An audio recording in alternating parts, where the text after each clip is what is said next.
네, 앞선 리포트에서 보신 것처럼 1심에서는 무죄, 그리고 2심에서는 무기징역, 그리고 대법원에선 다시 무죄 취지로 파기환송되면서 반전에 반전을 거듭했었는데요.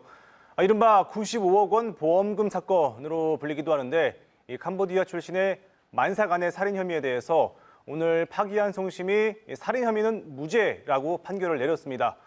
그래서 집중 분석 시간을 마련했는데요. 이승현 변호사와 관련 내용 좀 더 자세히 이야기 나눠보겠습니다. 변호사님 어서 오세요. 예, 안녕하십니까. 예. 저희가 먼저 이 사건이 6년이나 지났기 때문에 예. 잘 기억이 안 나시는 분들도 계실 겁니다. 먼저 사건이 어떻게 발생했는지부터 정리를 해주시죠. 예.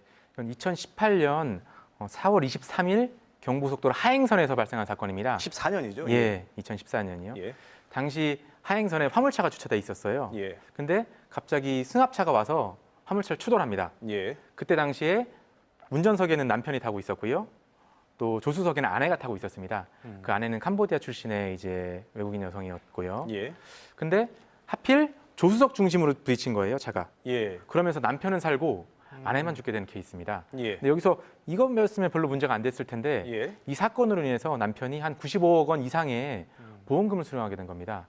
그러니까 혹시 이게 우연한 사고가 아니라 의도된 혹시 사고가 아니냐라는 의심을 일으킨 사건이죠.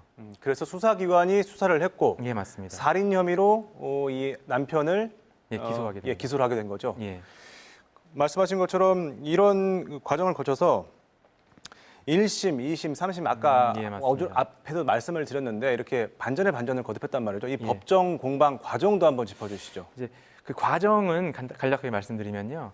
일단 검찰에서는 살인과 사기로 기소를 합니다. 예. 어떤 뜻이냐면요. 너 의도되게 여자를 죽인 거고 예. 또 여자를 죽임으로 인해서 보험금을 청구했으니까 그건 또 사기야. 보험사를 상대로 예, 사기를 맞아요. 쳤다. 보험 사기라는 거죠. 예. 두 가지로 기소를 합니다. 예. 그래서 1심에서는 그에 대해서 무죄라는 판결을 했고요. 예. 1심 이제 대전지방법원 천안지원에서 그렇게 판결을 내렸습니다. 예. 그래서 그거에 대한 항소심인 고등법원에서는 아니다.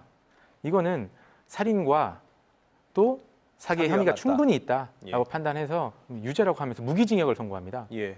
그래서 대법원까지 또 가죠. 예. 대법원에서는 또 이렇게 봅니다. 1심의 판결이 더 이제 타당하다는 느낌으로 과연 이 사람이 살인의 고의가 있었는지 법관의 합리적인 의심이 없을 정도로 입증이 됐느냐, 예. 그렇지 않은 건 아니냐, 다시 한번 심리해 보라라고 이제 다시 파기환송을 합니다. 이제 이제서야 다시 또 이제 고등법원에서 판결이 나왔고요. 예. 그 결과는 이렇습니다. 살인과 사기 혐의 부분은 무죄고요.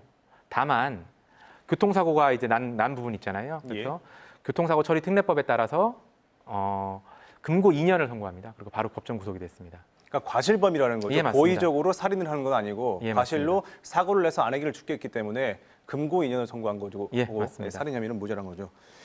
이게 사실 지금 이제 짧게 얘기해 주셨는데 이 과정이 6년이나 걸렸습니다. 예. 6년 동안 공방이 이어졌는데 재판 진행이 상당히 6년이면 상당히 오래 걸린 예, 거죠. 오래 걸린 겁니다. 예. 주요 쟁점이 뭐였길래 이렇게 오래 걸린 겁니까? 일단 주요 쟁점 자체는 사실 단순합니다. 왜냐하면 예. 그 남편한테 살인의 고의가 있었느냐 여부입니다. 예. 다만 이 살인의 고의라는 것이 그 내심의 사정입니다. 어느 누구도 알지 못해요. 예. 그럼 그걸 분석하기 위해서는 다양한 간접 사실과 정황들을 분석할 수밖에 없고요.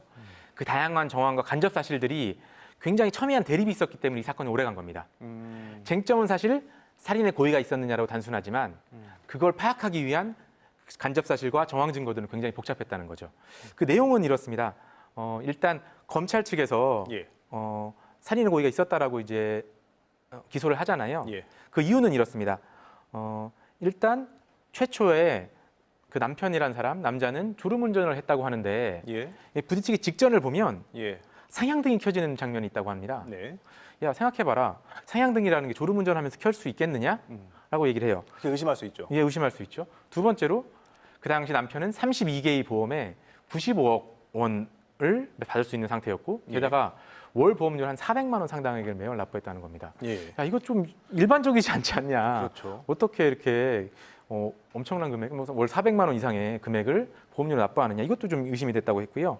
또 이 사건이 끝나고 나서 남편이 환자복을 입은 상태에서 이렇게 웃는 모습으로 이렇게 좀 셀카를 찍은 장면 등도 있었다고 합니다. 예. 그래서 심리 분석을 해봤더니 일반적인 이 사고 자기 아내가 죽었을 때 사고 상황과는 프로파일링 분석 결과 너무 다르다는 거예요. 예. 이런 부분도 좀 의심이 갔다고 생각하고요. 또 아내의 혈흔을 보니까 또 수면 유도제가 검출됐습니다. 예. 혹시 의도적인 거 아니냐라는 이런 간접 사실들을 가지고선 고의가 있다라고 판단한 거죠. 예. 반면 어쨌건 무죄가 됐다는 거는 이거에 대한 반박이 있었을 거 아니에요. 이 부분은 이렇습니다. 사실 상향등이 켜졌다고 얘기하는데 예. 어쨌든 충돌이 되기 전에 좌측으로 우측으로 살짝씩 이동하는 때가 있습니다. 예. 그 이동하는 과정에서 CCTV상 명확하진 않기 때문에 예. 예. 빛이 반사돼서 내지는 빛이 왜곡돼서 상향등이 켜진 걸로 왜곡된 거 아니냐, 확실하게 상향등이 켜진 것이냐라는 의심을 했고요. 또 범행 방법도 그렇습니다. 조수석을 부딪혀서 여자만 죽게 한다. 예. 이게 과연 어쨌든 자신의 위험을 그 정도로 감수하면서 남편이 이것도 거기서 바로 탈출하기도 어려운 정도로 어쨌든 사고가 났어요. 예. 예. 이런 부분도 조금 의심이 들었고, 또 그 보험 계약을 체결한 경위를 보면 그 아내뿐만 아니라 자기 가족들을 위해서 다수의 보험이 또 체결돼 있고, 예. 또 체결 과정들을 보면 어쨌건 일부러 의도해서 이 사고 전에 막 체결해 놓은 것 같은 느낌은 또 아닌 부분도 있었습니다. 예. 또한 또 수면 유도제 같은 경우에는 남편도 또 검출이 됐어요.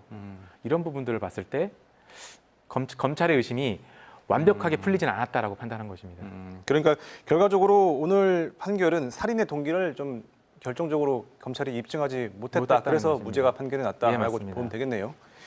그럼 살인죄가 무죄 판결을 받았으니까 일단 이 남성 같은 경우에는 보험금을 지급받을 수 있는 겁니까? 예, 맞습니다.